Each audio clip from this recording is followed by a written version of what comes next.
আসসালামু আলাইকুম। সাদিয়া কুকিং হাউসে সবাইকে স্বাগতম। আজকে আমি আপনাদের সাথে বিকেলের একটি নাস্তার রেসিপি শেয়ার করছি। মাত্র 2 কাপ ময়দা এবং 1 কাপ চিকেন দিয়ে এত সুন্দর একটা নাস্তা তৈরি করা যায়, নিজে যদি তৈরি না করতাম তাহলে বোঝা যেত না। এটা খেতে এত সুস্বাদু এবং মজাদার, এগুলোকে আপনারা বিকেলের নাস্তা কিংবা অতিথি আপ্যায়নেও তৈরি করতে পারেন। চলুন তাহলে আর কথা না বাড়িয়ে মূল রেসিপিতে চলে যাই। আমি একটা মিক্সিং বোলে 2 কাপ ময়দা নিয়ে নিচ্ছি। তারপর এখানে দিয়ে দিলাম স্বাদমতো লবণ। লবণটাকে ময়দার সাথে বেশ ভালোভাবে মিশিয়ে নিচ্ছি। এখন এখানে দিয়ে দিচ্ছি 2 টেবিল চামচ পরিমাণ রান্নার রেগুলার তেল। এই তেলটাকে ময়দার সাথে খুব ভালোভাবে মিশিয়ে নিচ্ছি।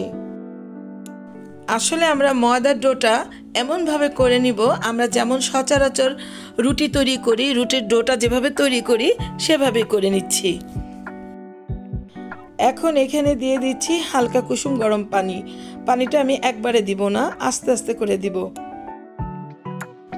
এই ডোটা করার সময় একবারে পানি দিলে হয়তোবা দেখা গেছে এটা খুব নরম হয়ে যেতে পারে।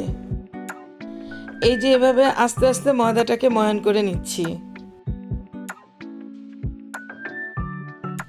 ডোটাকে হাত দিয়ে আরেকটু ভালোভাবে ময়ান করে নিচ্ছি।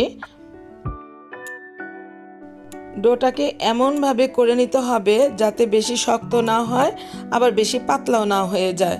এই যে দেখুন, এরকম হবে। ময়দার ডোটার উপরে একটু তেল মাখিয়ে নিচ্ছি।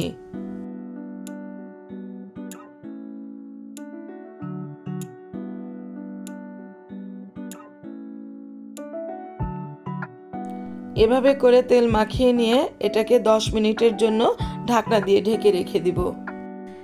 ময়দাটাকে 10 মিনিট রেস্টে রেখে অন্যদিকে আমি চুলায় আলু সিদ্ধ করে নিয়েছি। এখানে ছোট ছোট 3টি আলু নিয়ে নিয়েছি। এই আলুটাকে এবার ম্যাশ করে নিচ্ছি। আমি হাত দিয়ে ম্যাশ করে নিচ্ছি আলুটাকে। এভাবে আলুটা ম্যাশ করা হয়ে গেল। এখানে 1 কাপ পরিমাণ চিকেনের ব্রেস্টের অংশটা সিদ্ধ করে নিয়েছি। সিদ্ধ করার সময় সামান্য পরিমাণ লবণ, আদা, রসুন ও গোলমরিচ দিয়েছি। এবার ম্যাশ করা আলুটার মধ্যে চিকেনটা নিয়ে নিচ্ছি। এবার সিদ্ধ করা চিকেনটাকে আস্তে আস্তে করে আমি আলুর সাথে মিশিয়ে নিচ্ছি। এই যে এমনভাবে মিশিয়ে নিচ্ছি। এগুলোকে খুব ভালোভাবে ম্যাশ করে নিতে হবে যাতে দানাদার না থাকে।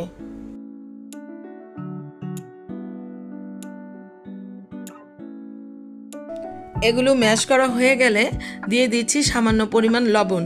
লবণটা বুঝে শুনে দিতে হবে, কারণ আমি চিকেনটা সিদ্ধ করার সময় লবণ দিয়েছি। তারপর দিয়ে দিচ্ছি এখানে আধা কাপ পরিমাণ ধনেপাতা কুচি, দিয়ে দিচ্ছি আধা কাপ পরিমাণ পেঁয়াজ বেরেস্তা, আরও দিচ্ছি 2 টেবিল চামচ পরিমাণ কাঁচামরিচের কুচি।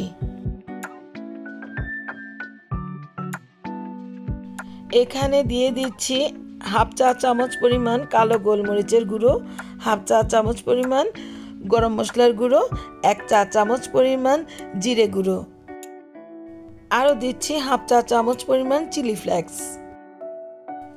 আমি এখানে আধা চা চামচের একটু কম আদা বাটা এবং আধা চা চামচের একটু কম রসুন বাটা ব্যবহার করব। এবার সব উপকরণগুলোকে একসাথে ভালোভাবে ম্যাশ করে নিচ্ছি, অর্থাৎ ভালোভাবে মাখিয়ে নিচ্ছি।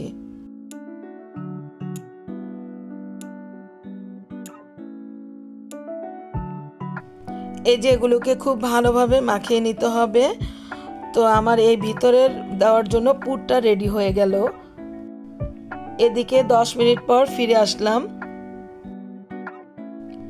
এবার এই ময়দার ডোটাকে একটু ভালোভাবে হাত দিয়ে আবার একটু মাখিয়ে নিচ্ছি। এই যে ডোটাকে একটু এভাবে ময়ান করে নিচ্ছি। এবার এই ডোটাকে 2 ভাগে ভাগ করে নিব। এই যে এভাবে 2 ভাগ করে নিয়ে নিলাম। প্রতিটা ভাগকে এভাবে হাত দিয়ে ময়ান করে নিচ্ছি।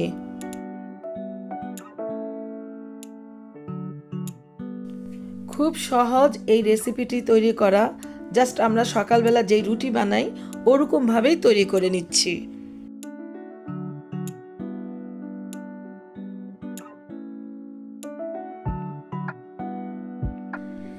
এবার এই 2 ভাগটা ময়ান করা হয়ে গেল, একটা ভাগ নিয়ে আমি রুটি তৈরি করে নিচ্ছি।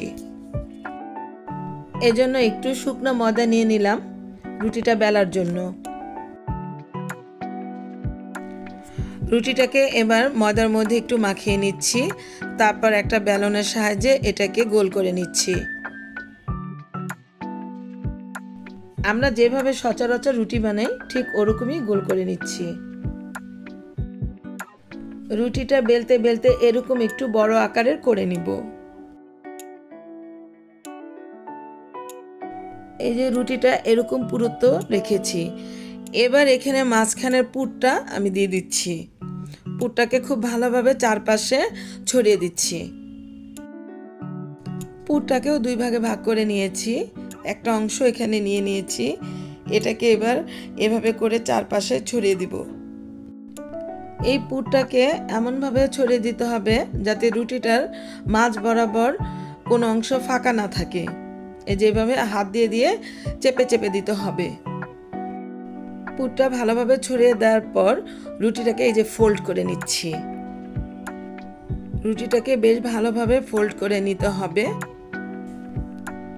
রুটিটা ফোল্ড করার পর এটাকে হাত দিয়ে একটু চাপ দিতে হবে। এবার একটা ছুরির সাহায্যে এগুলোকে টুকরো করে কেটে নিব। বেশ কয়েকটি অংশে টুকরো করে নিচ্ছি। এই যে এমনভাবে করে নিব।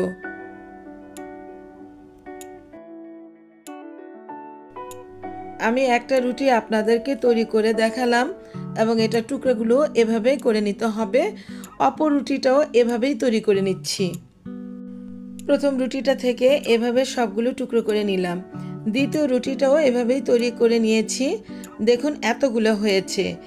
এবার এগুলোকে রেখে দিতে পারেন আপনারা ইচ্ছে করলে ফ্রিজে 10 মিনিটের জন্য, আবার সময় না থাকলে সরাসরি চুলায় ভেজে নিতে পারেন। তো এগুলোকে ভাজার জন্য আমি একটা ডিম নিয়ে নিলাম। এই ডিমটার মধ্যে সামান্য পরিমাণ লবণ দিয়ে একটু ফেটিয়ে নিচ্ছি। ডিমটা ফেটানো হয়ে গেল।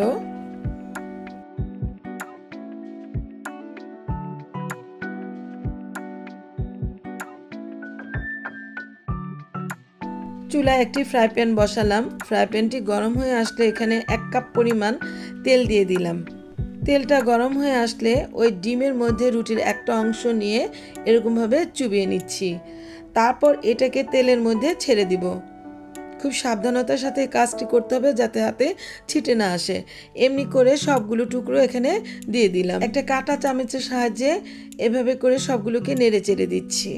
এগুলোকে যখন চুলায় ভাজবেন তখন চুলার আঁচটি মাঝারি থেকে একদম নিচুতে থাকবে, কারণ অতিমাত্রা হিট দিলে এটা উপর থেকে পুড়ে যাবে, ভিতরে কাঁচা থেকে যাবে। এগুলোকে একটু সময় নিয়ে ভেজে নিতে হবে। একটা পাশ হয়ে আসলে এই যে এভাবে করে এক এক করে উল্টিয়ে দিচ্ছি।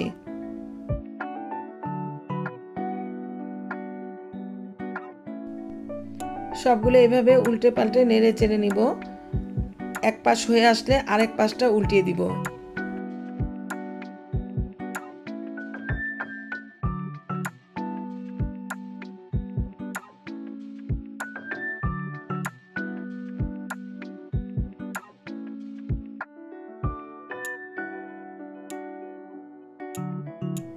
এভাবে করে উল্টে পাল্টে নেড়ে চেড়ে ভাজার সময় যখন দেখবেন এটা গোল্ডেন ব্রাউন কালার হয়ে আসছে তখনই এটা চুলার থেকে নামিয়ে নেবেন।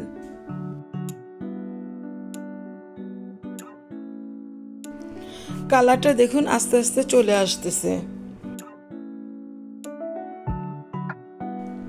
দেখুন কালারটা খুব সুন্দর হয়ে আসছে। এবার এগুলোকে প্যান থেকে তুলে নিচ্ছি।